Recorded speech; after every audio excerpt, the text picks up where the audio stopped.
Between the cracks and receding darkness of this world lies another, living and breathing, always shifting just out of view.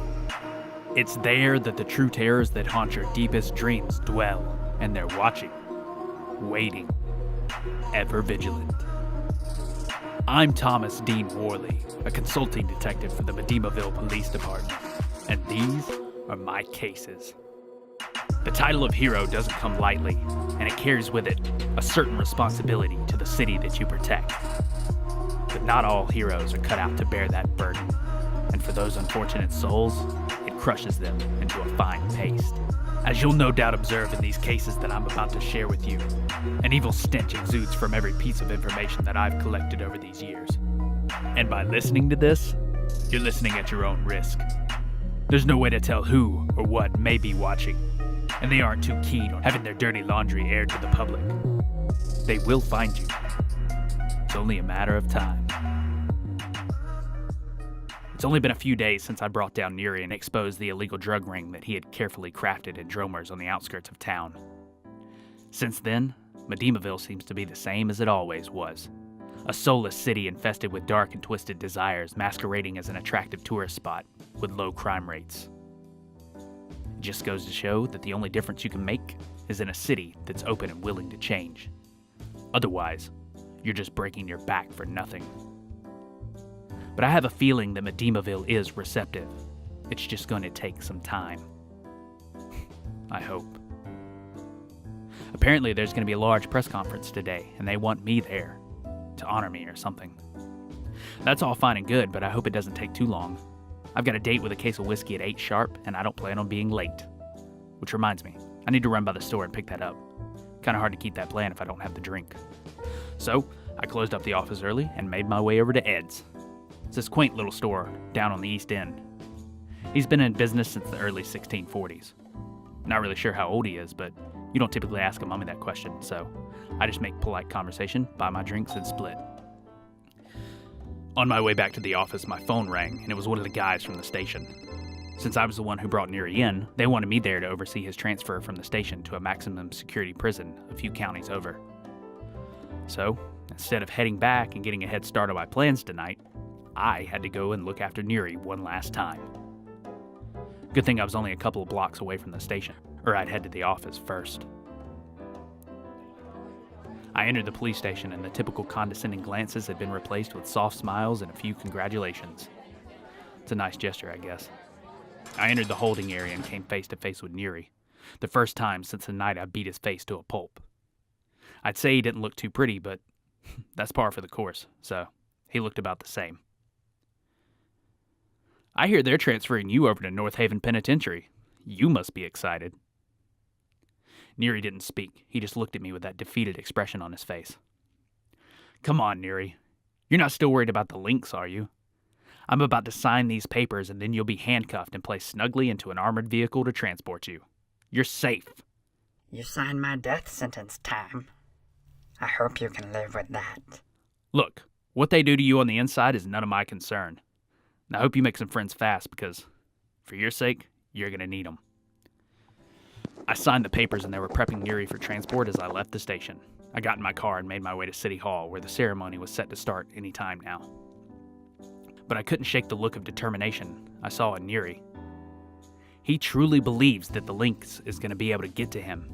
I mean, he's going to be in an armored transport with armed guards, and I've had a run-in with the Lynx. He doesn't really seem like the type that's capable of pulling off something like that. No, it's just in my head. The nerves are getting to me from this event. And why do I even need to be here anyways? Can't they just send the key to the city in the mail or something? It wasn't long before I realized I was pulling into City Hall. A massive crowd of people had already begun gathering at the front steps.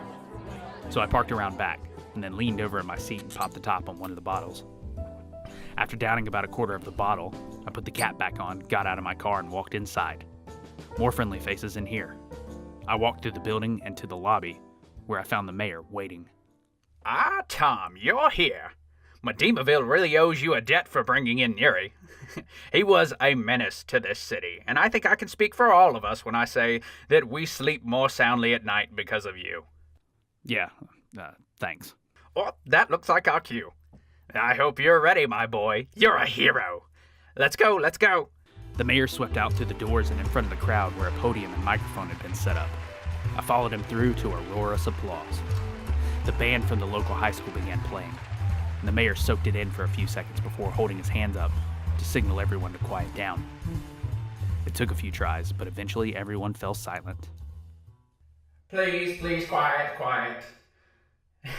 I'd like to thank you all for gathering here today. It truly is a pleasure to be the mayor of this fine metropolis, and I am thankful for each and every day I get to come into this building and serve all of you. As most of you well know, there was a plague that infected this city, and it ravaged the... Standing here, looking at all of these excited and hopeful faces. There's a bright future ahead for Midimaville and the people that call this city home. Nuri was only one cog in the gritty underbelly that stains this town, and eliminating him won't stop the machine from churning.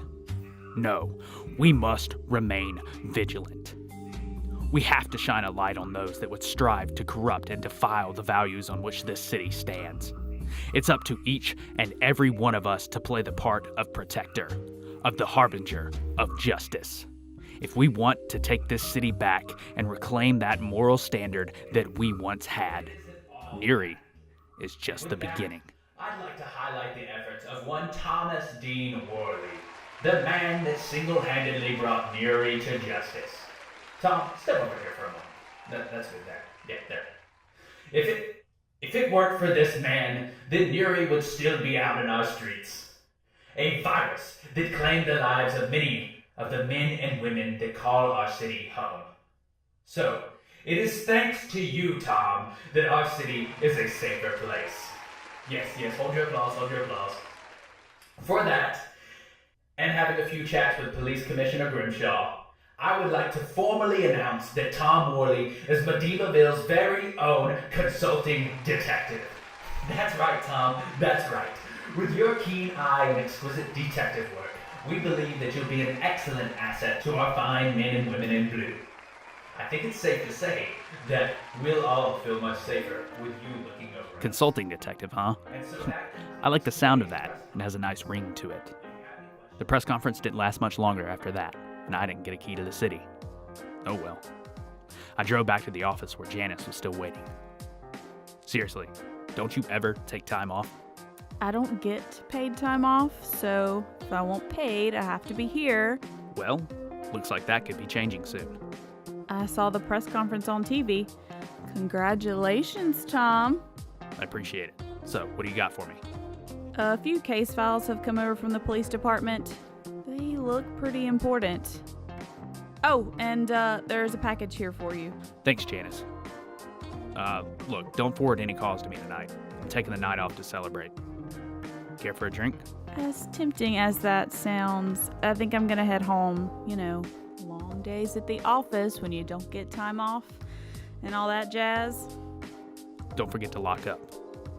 Janice nodded and I took the mail and walked into my office. I set the case files down on my desk and poured a drink. I spent a few hours drinking and looking over the case files that Midimaville PD had sent over. A lot of missing persons and unsavory crimes. I was nearing the bottom of the bottle when the package caught my eye. I'd forgotten all about it. So I clumsily ripped into it, my hands not working as well as they should thanks to the alcohol. Two things fell onto my desk, a flash drive and a note. I unfolded the paper and read it, but all it said was thank you. I popped the flash drive into my computer and tried to open it.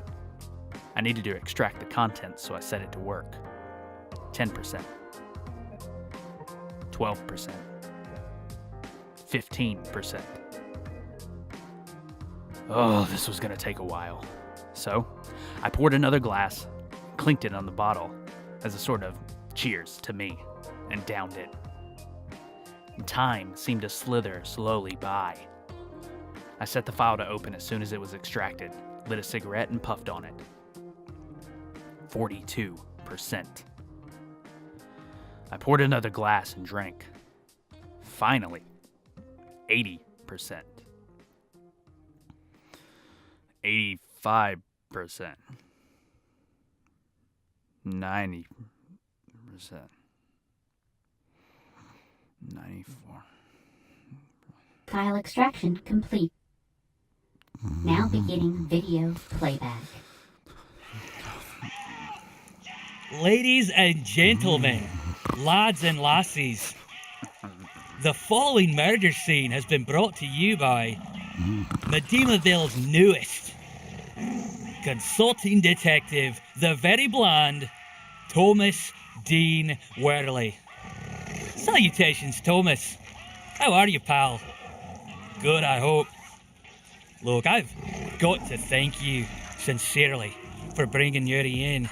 I mean, I'd let him talk to you, but looks like the cat's got his tongue. Anyways, I sincerely wanted to say that I'm looking forward to the next time you and I meet. Until then, I've been the Lynx, signing off.